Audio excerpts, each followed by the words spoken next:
Hi guys, welcome to another video about the Contax 645, my favorite camera in the whole world. Today I want to show you the difference between shooting at f2.0, f2.8, and f4.0.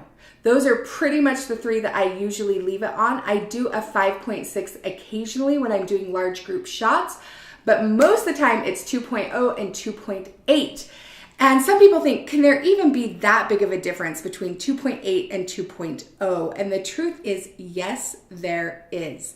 And I want to take you on a visual slideshow today and let you see how certain things are photographed at 2.8 and 2.0 and what it looks like. For me, I use 2.0 when I'm trying to get one thing into focus and everything else look beautiful. So when I'm photographing a tablescape, there's this awesome image where it's a cup that I focused on and behind it is the vase that had the water in it.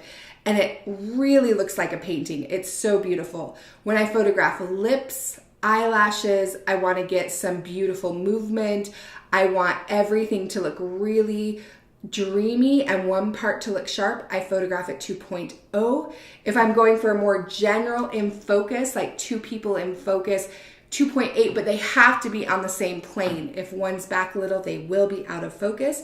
And if you're doing 2.0, even if you focus on an eye and the other eye is not on the same plane, it will go out of focus. So here's a couple of photo examples of what 2.0 looks like versus 2.8 versus 4.0. I hope that is helpful so you can see that this camera is worth every single penny just to photograph on f2.0.